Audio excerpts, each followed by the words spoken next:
Assalamualaikum warahmatullahi wabarakatuh. Sebelumnya, perkenalkan nama saya Muhammad Muhammad Iwatullah, NIM 373055 dari Teknologi Rekayasa Otomasi, Sekolah Vokasi, Universitas Diponegoro. Saya di sini akan kembali lagi dengan praktikum dasar riset kontrol yang itu menjelaskan tentang PID motor DC platform NIO. Langsung saja. Nah, di sini tuh ada poin pertama yaitu ada editor, VS Code, dan kursor, dan ada WinSource. Kita bedah dulu dari VS Code tuh ada fitur pentingnya, ada Intel Scan, Debugger, Terminal, integrasi, terus ada Marketplace, ekstensi, isinya tuh ada apa? Ada Python, ada Platformio, ada Arduino, terus dari kursor sendiri itu kita fokus ke AI assist coding atau automation yang lebih cerdas motor. Ada WebSource, contoh editor modern, project management, dan preview 5. Terus ada rekomendasi gunakan VS Code. Ya, bisa dibaca sendiri lah. Untuk selanjutnya ada penjelasan dari Python dulu. Adalah Python merupakan bahasa pemrograman yang sederhana namun sangat kuat. Digunakan untuk analisis data, komunikasi serial, pembuatan antarmuka pengguna, dan pengolahan grafik. Python mudah dipelajari dan memiliki banyak library pendukung seperti NumPy, terus ada Matplotlib, terus ada Pandas, terus ada PySerial. Untuk instalasi Python versi yang kita gunakan itu versi 3.10.11. Nah, kita langsung saja ke instalasi dari Python-nya. Kita buka dulu ini dari ini. Bentar, saya bukakan. Saya di sini menggunakan Google Chrome. Kita buka aja, download Python.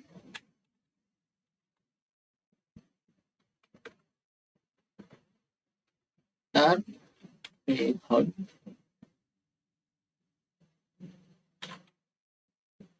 kita cari yang 3.10.3.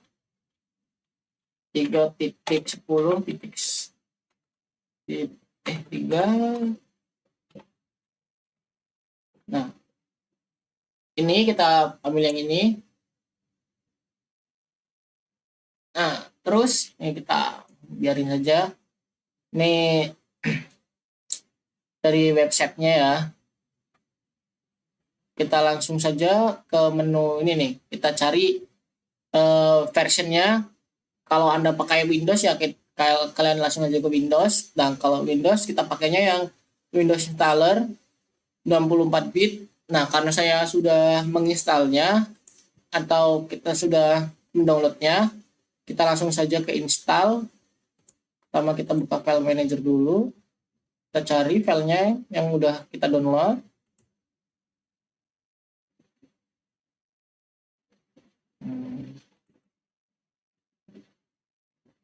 Nah, ini kita file yang udah kita download. Kita run administration aja. Terus kita next aja.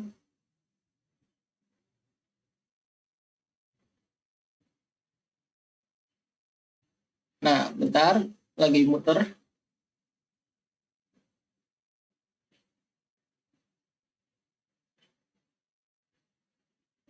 Nah, ini. Nah, karena saya sudah menginstalnya, jadi tampilannya seperti ini. Ketika nanti penginstalan, tinggal kalian next aja, kalian accept, ya pokoknya dia di yes aja intinya. Selanjutnya kita langsung buka saja dari software Python-nya.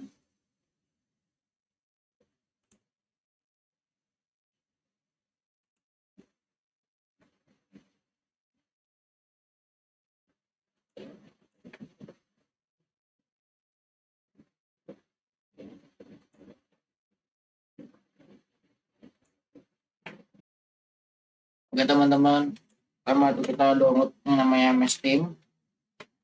JS Coding lupa export.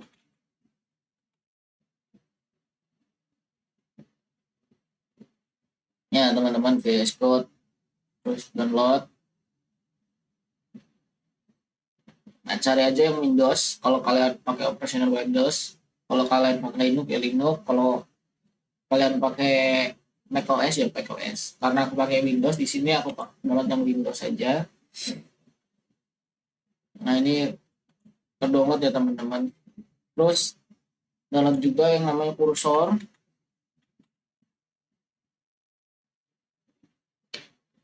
Kursor ID. Nah, ini teman-teman kursor.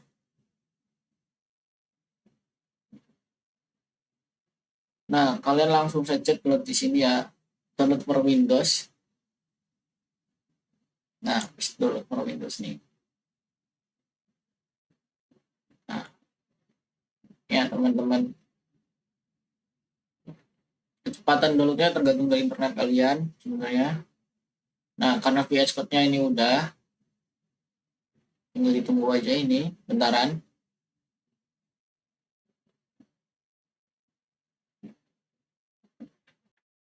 Setelah itu kalian cari ini Winsow. Kita juga pakai Winsow UI. Ya teman-teman, Winsow. Kalian download aja ini, download for Windows ini, download. Pakai yang versi 4x62. Nah, kita cek dulu. Ini kan, ini yang kita VS Code-nya. Nah, ini VS Code teman-teman. Kita langsung install aja kalau kalian mau install. Ini ada run as administration pakainya.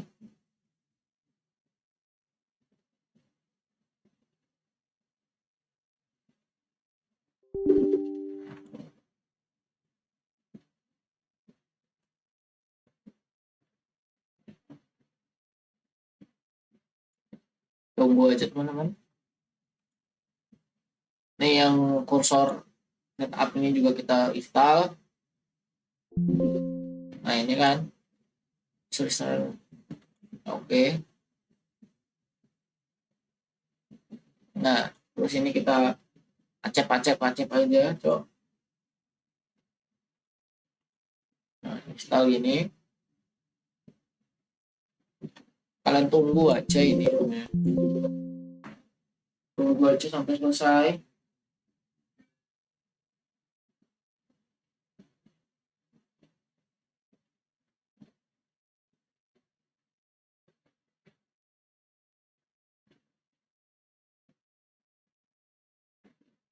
Kita lagi di proses instalasi dari set VS Code ya. Kita juga bisa kok tambahin juga di sini. Ini kan apa ini namanya kursor AI kan. Nah, kita instalasi juga ini administration juga bisa.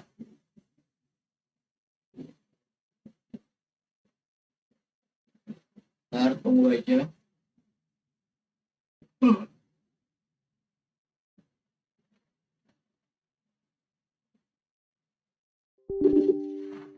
Nah, ini kita klik yes. Ya, yang VS Code ya ini. Kita tunggu.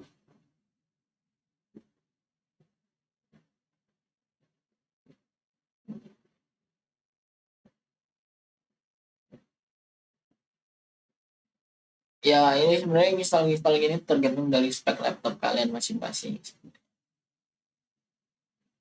Kalau laptopnya kenceng cepet. Kalau laptopnya standar ya standar. Kayak punya saya nih standar ini, jadi ya kecepatannya gitulah. Berat juga ini. Nah, ini setup kursor ini terus kita cek, kita install aja, install pokoknya. Kita klik yes intinya gitu teman-teman. Nah, ini kan udah kita setupkan. Setup aja. Nah, terus yang build juga sama. Nah, aduh, kalau mencetkan jadinya. Ya teman-teman, terus kita download yang ini Winsource ini ya, Winsource. file yang tadi kita udah download. Nah, terus kita yes.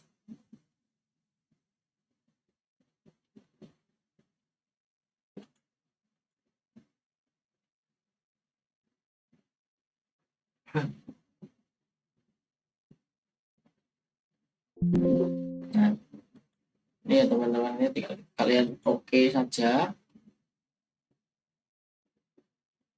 Nah, kalian cek agree pokoknya intinya. Install nih Windsurf-nya.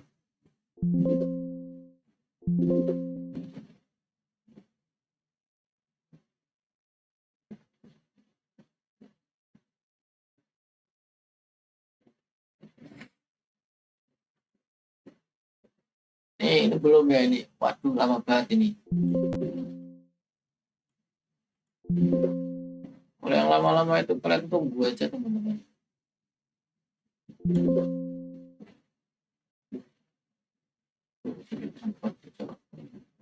Ya, kita download ya. Nah, ini yang VS Code ini udah selesai. Tinggal kita finish saja. Launch Visual Code. Ya, launch saja. Nanti aja deh. Biar nggak terlalu berat. Pokoknya udah ini. Nah, tunggu aja ini sampai selesai ya teman-teman.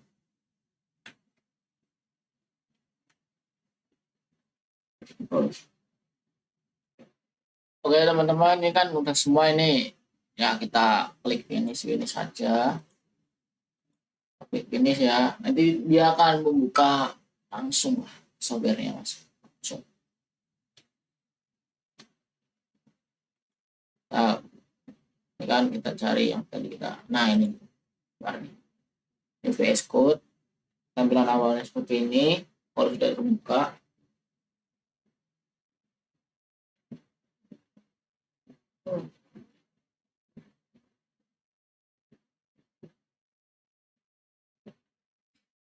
Nah, ini tampilan dari VS Code ya teman-teman.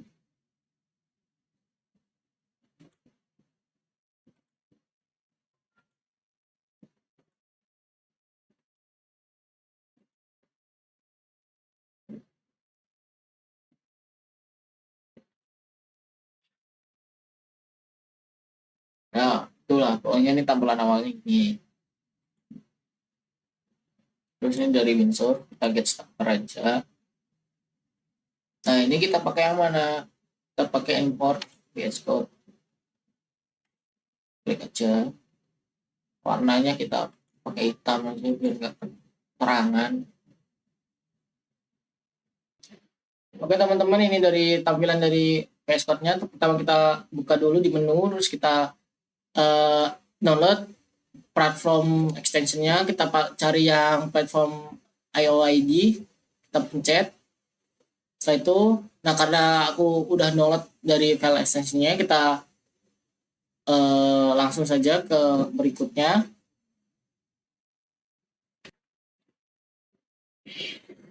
Lanjut, ini ada di penjelasan dari ekstensi Python-nya. Pada Visual Studio Code berfungsi membantu penulisan kode dengan fitur seperti autocomplete, debugging, manajemen environment, terus hingga menjalankan script langsung dari editor. Sedangkan platform IO adalah platform profesional yang digunakan untuk pemrograman microcontroller seperti Arduino, ESP32, terus ada STM32. Platform IO menyediakan pengolahan library, proses komplikasi yang stabil, serta upload program ke board dengan kontrol yang lebih presisi dibandingkan Arduino IDE. Penggunaan platform I/O sangat memudahkan mahasiswa dalam mengerjakan praktikum dengan struktur proyek yang lebih rapi dan modern. Ya, gitu. Oke teman-teman, prompt yang kita gunakan dalam praktikum ini adalah mahasiswa dapat memanfaatkan prompt atau instruksi khusus pada sistem AI untuk meminta penjelasan kode, pembuatan program PID, debugging error, hingga pembuatan grafik. Prompt menjadi salah satu alat bantu lah penting karena dapat mempercepat pemahaman konsep sekaligus membantu penyelesaian masalah teknis secara lebih efisien dengan prompt yang tepat. Penggunaan program Arduino, analisis data maupun perbaikan logika dapat dilakukan lebih cepat dan akurat. Lanjut. Nah, kita akan menjelaskan hasil dari program Arduino Mega 2560 kontrol PID kontrol DC ini. Pada eksperimen kontrol motor DC, mahasiswa mampu program yang berjalan pada Arduino Mega 2560 untuk mengimplementasikan PID. Program ini membaca kecepatan motor melalui sensor encoder, terus menghitung selisih antara kecepatan set point dan kecepatan aktual, lalu pengolahannya menggunakan rumus PID yang menghasilkan sinyal PWM untuk mengatur kecepatan motor. Dengan menggunakan parameter KP, KI, dan KD, sistem dapat menyesuaikan respon motor sehingga pencapaian kecepatan yang stabil dan sesuai dengan keinginan. Sekarang kita lanjut saja ke bahasa C-nya. Oke teman-teman, di sini ada pengurutan run TCP dari program Arduino. Jadi program Arduino ini digunakan untuk mengendalikan motor DC berkelanjutan sekunder menggunakan kontrol PID yang dapat bekerja pada ruang modem, yaitu kontrol kecepatan dan kontrol posisi, di mana kontrol dikendalikan melalui 2 pin PWM untuk arah CW dan CCW, di mana arah pin PWM CW yaitu 5 dan arah pin CCW PWM CCW yaitu 6. Sedangkan umpan balik diperoleh dari encoder konektor yang dibaca menggunakan interrupts agar perhitungan dan posisi kecepatan akurat. Nilai kecepatan dihitung dari encoder tiap waktu singling. Lalu difilter menggunakan moving average dan low pass filter untuk mengurangi noise. Nah, kontrol PID ini dihitung berdasarkan error antara set point dan nilai umpan balik atau kecepatan pada posisi. Dari proporsional, integral, dan direktoratifnya dihitung secara terpisah dan dilengkapi dengan nilai window untuk mencegah integral berlebih dan membatasi output PWM agar tetap pada rentang minus 255 hingga 255. Hasil PID kemudian digunakan untuk mengatur arah dan besar PWM motor, dan juga pemrograman visual code ini mendukung komunikasi serial sehingga parameter seperti set point, kontrol, proporsional untuk kontrol, integral, dan direktoratifnya, waktu sampling dapat diubah secara real time dari sini, serta dapat respon sistem dikirim kembali untuk keperluan monitoring dan plotting. Ya teman-teman, sekarang kita buka di Python-nya. Tuh Python, kita buka Python. Terus kita tuh mau kayak ngomong sama AI aja. Terus ini ada teks P.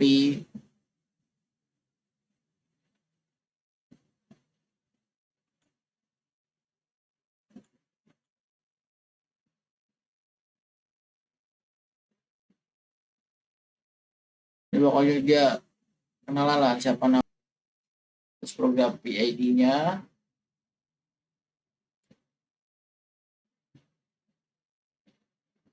PID motor DC ya. Terus kalau kita pakai SP ya SP gitu. Kalau kita pakai Arduino ya Arduino gitu.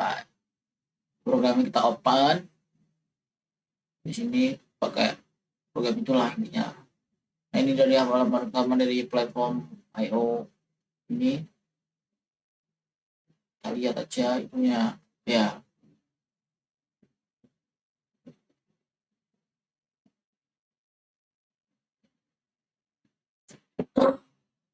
Teman-teman terus itu ada poin.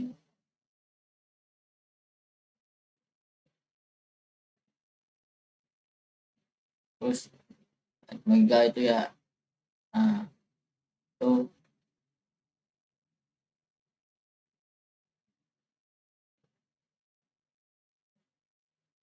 ya lari-lari situ aja teman-teman. Terus ada chat,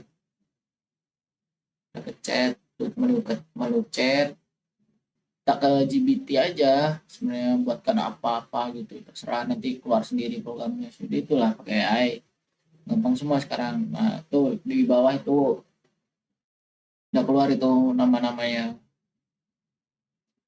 platform IO ini. Tadi itu lagi ngerender ya teman-teman, untuk programnya pokoknya sebanyak itu, tunggu aja.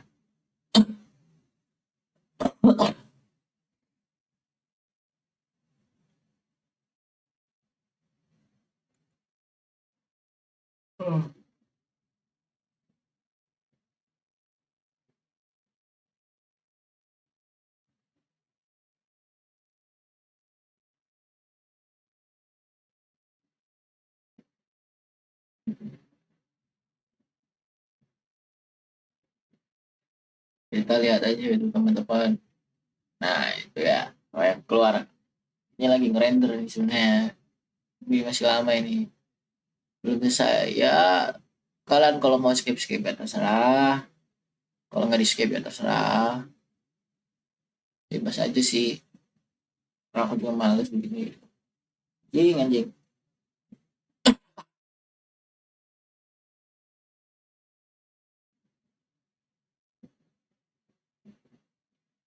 Ini sebenarnya kegunaan kita menggunakan platform IO aja sih teman-teman.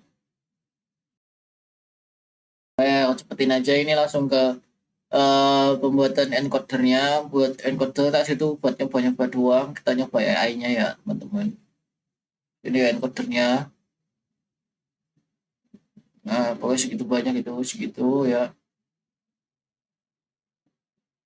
Terus kita ke buat run Python, kita pakainya Python runnya. Nah terus kita run aja itu. Nah bisa kelihatan ini, ntar aku pasin dulu ya. Tuh, bisa kelihatan pokoknya. Nah nanti gelombangnya itu keluar dari situ ya. Nah, nah itu kita coba KP-nya, kita ini just terus kita start. Nah itu kelihatannya itu gelombangnya naik turunnya udah kelihatan. Nah, penjelasannya tadi udah, ya nanti di akhir aja lah penjelasannya lah. Penjelasannya aku taruh akhir ya teman-teman.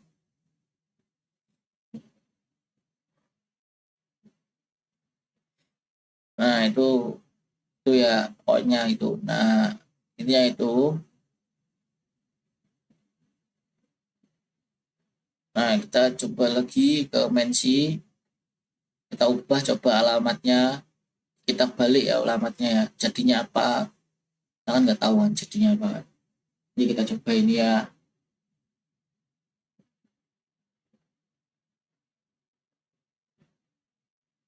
Nah kita start, coba kita start nih. Ini nih kita konekkan dulu ke Arduino, coba dari dulu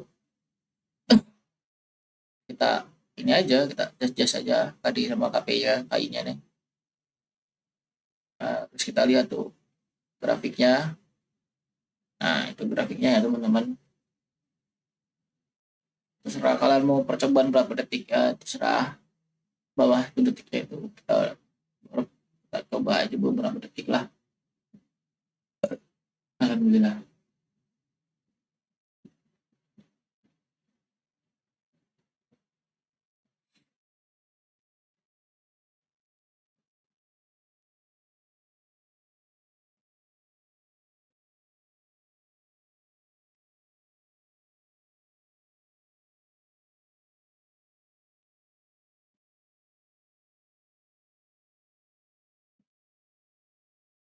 Nah bisa dilihat itu perubahannya dari apa ke apa pas kita adjust ya sepoinnya ya. Kita adjust naik ya, naik merahnya, merah itu dari ya ininya, motornya, metode pergerakan motornya lah. Itu inverter ya, ya tahu ya apa cing kontrol.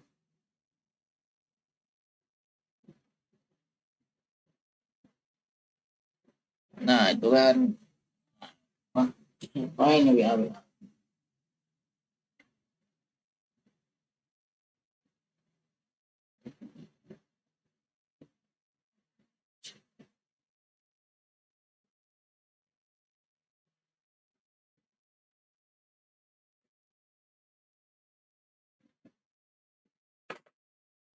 Nah, oke teman-teman, ini data encoder yang kedua ya. Kita udah masukkan data-datanya. Kita pakai GUI di situ, kita pakai Python ya. Dan di situ kita pakai COM3. Nah, kelihatan kan itu datanya yang keluar berapa.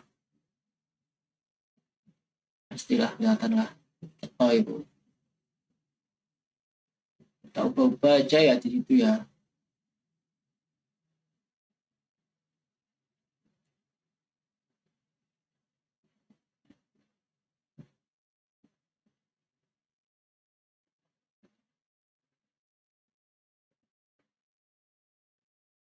Nah ini kalau set pointnya kita naikkan otomatis yang merah naik. Pada turun, naik turun, naik turun. Nah, gitu lah. Itu aja lah.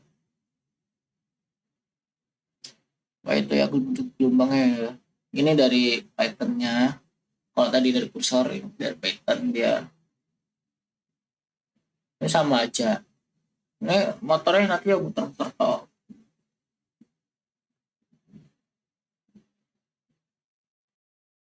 Nah ini teman-teman ini ya itulah. Ini sebenarnya pakai bahasa C++ ini sebenarnya kita nah kan ini pakai bahasa C++ ya.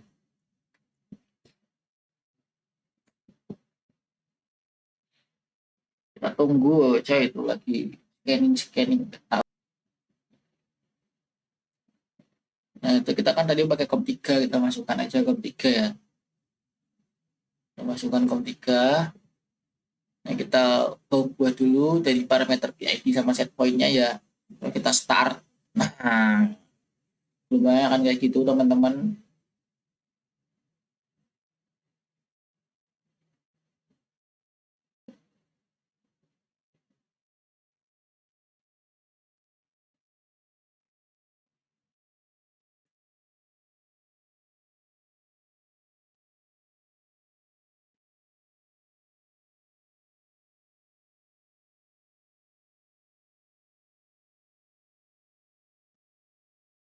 Ya kita lihat ya teman-teman, itulah. Save aja program kita ya. Kita masukkan ke Excel T1. Nah datanya kita lihat datanya teman-teman. Itu data T1. Nah ini datanya teman-teman.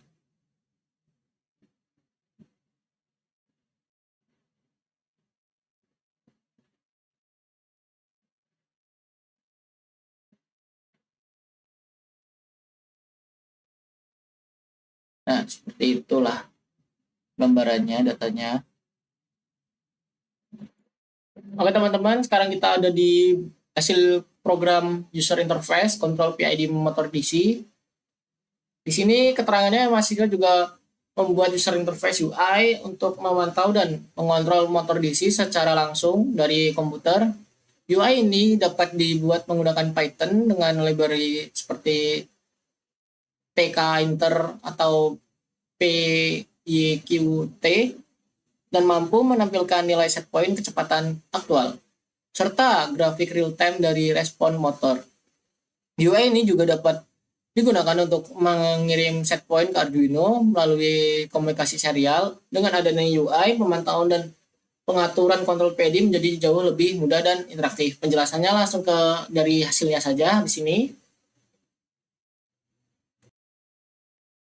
Oke teman-teman, di sini kita udah masuk merupakan gambar dari hasil grafik PID speed, di mana grafik tersebut menunjukkan analisis respon kontrol PID pada mode kecepatan terhadap perubahan set point pada awal waktu sekitar T05-5 detik terhadap error atau garis berwarna merah ini bernilai besar karena kecepatan aktual motor masih jauh dari set point. Dari kondisi ini memicu aksi profesional dan partner yang berwarna garis biru ini dan meningkatkan tajam untuk mempercepat respon motor sehingga sistem segera naik mendekati nilai target atau set point. Seiring waktu, nilai error mulai menurun dan aksi integral atau entrim yang berwarna hijau ini perlahan meningkat untuk menghasilkan sisa error atas trend setnya. Hal ini memperlihatkan dari kurva intern yang naik secara halus sehingga kondisi stabil, sementara itu pada direktur aktif atau daterm yang berwarna garis ungu relatif lebih kecil dan beroscilasi tipis menandakan bahwa fungsi direkturnya hanya berperan sebagai peredam berubah error agar respon tidak terlalu agresif. Gabungan ketiga aksi tersebut menghasilkan output berwarna garis kuning yang pada awalnya besar untuk mengakselerasi motor, kemudian menurunkan dan menstabilkan seiring sistem mencapai kecepatan yang diinginkan. Setelah sekiranya 5-6 detik, sistem mencapai kondisi steady state ditandai dengan error yang mendekati 0 dan PID output yang relatif konstan. Secara keseluruhan dari grafik ini menunjukkan bahwa kontrol PID bekerja dengan baik, mampu mempercepat proses respon awal, meredam osilasi, dan menjaga kecepatan motor tetap stabil sesuai set point. Oke, kita lanjut ke penggunaan dan percobaan kontrol motor DC. Dalam percobaan ini, kontrol DC dihubungkan dengan driver motor dan Arduino Mega A260. Mahasiswa melakukan beberapa percobaan dengan memberikan set point kecepatan tertentu, lalu mengamati bagaimana kontrol PID menyesuaikan kecepatan motor secara otomatis. Proses percobaan mencakup pengaturan parameter PID, pengamatan perubahan kecepatan motor, serta mencatat data respon. Percobaan ini memberikan pemahaman nyata tentang bagaimana sistem kontrol bekerja dan dalam menjaga kestabilan suatu proses dinamis. Langsung saja ke gambar aslinya dan pergerakannya.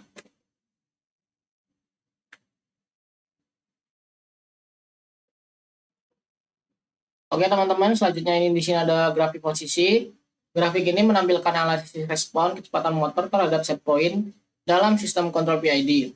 Garis kuning menunjukkan set point kecepatan yang bernilai konstan, sedangkan garis umum mempresentasikan kecepatan aktual pada motor pengujian sekitar 0-20 detik. Terlihat adanya osilasi besar pada kecepatan motor. Hal ini terjadi karena sistem masih berada pada fast tension, di mana motor berusaha mengejar set point sehingga terjadi overshoot dan fluktuasi.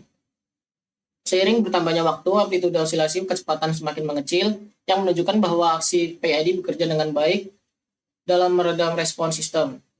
Aksi proporsional membantu mempercepat respon awal, interval mengurangi error steady state dan direktur aktif, membantu meredam perubahan kecepatan yang terlalu cepat setelah sekitar 50-60 detik. Sistem mulai mencapai kondisi steady state yang ditandai dengan kecepatan motor yang stabil dan hanya mengalami fluktuasi kecil di sekitar nilai set point. Secara keseluruhan, grafik ini menunjukkan bahwa PID pada motor kecepatan mampu menstabilkan respon motor, mengurangi osilasi seiring waktu, dan menjaga kecepatan motor tetap mendekati set point. Jika adanya sedikit noise atau ringan kecil pada sinyal kecepatan merupakan hal yang wajar dan dapat berasal dari pembacaan encoder atau gangguan mekanik. Namun, hasil masih ada dalam batas yang dapat diterima atau di batas toleransi. Ya, seperti itu ya teman-teman. Oke teman-teman, hasil dari output grafik dan Excel pas pembahasan karakteristik respon sistem. Ini ada data hasil percobaan kemudian diekspor ke Excel untuk dianalisis lebih lanjut. Grafik yang dihasilkan biasanya berupa grafik kecepatan terhadap waktu. Dari grafik tersebut, mahasiswa dapat menentukan parameter sistem seperti rest time, overshoot, setting, dan steady state error. Analisis ini membantu memahami bagaimana pengaruh parameter PID terhadap performa sistem grafik. Dan data Excel menjadi bukti nyata bagaimana sistem merespon perubahan set point serta kemampuan kontrol PID dalam menstabilkan motor. Oke teman-teman, selanjutnya di sini ada grafik speed, di mana grafik begin meluncurkan melalui kecepatan sistem terhadap perubahan set point. Pada sekitar 0-4 detik, set point pada garis berwarna kuning naik mendadak. Speed berwarna oranye dan speed berwarna ungu yang langsung meningkat cepat menuju nilai set point, tetapi sinyal terlihat berosilasi speed berwarna biru. MA dan terutama speed low pass filter berwarna hijau berfungsi meredam noise sehingga kurvanya lebih halus dan stabil. Setelah yang awal, kecepatan mendekati set point dan stabil yang menandakan bahwa sistem kontrol bekerja dengan baik meskipun ada ripple kecil pada sinyal awal. Nah, setelah ini kita langsung ke kesimpulan saja. Nah, kesimpulan dari keseluruhannya ini, dari keseluruhan rangkaian kegiatan hari ini, mahasiswa dapat memahami bagaimana memanfaatkan perangkat lunak seperti VS Code, Python, dan Python IO dalam mendukung praktikum sistem kontrol. Selain itu, implementasikan PID pada Arduino Mega 2560 memberikan pengalaman langsung dalam mengontrol kecepatan motor DC dan menganalisis respon sistem melalui grafik. Kegiatan ini melatih kemampuan pemrograman, instalasi software, analisis data, serta pemahaman konsep dasar kontrol otomatis yang sangat bermanfaat dalam dunia teknik. Oke, sekian teman-teman praktikum dari saya. Kurang lebihnya saya minta maaf. Jika ada salah juga saya minta maaf dalam penyebutan kata. Wabillahi taufiq wal hidayah. Assalamualaikum warahmatullahi wabarakatuh.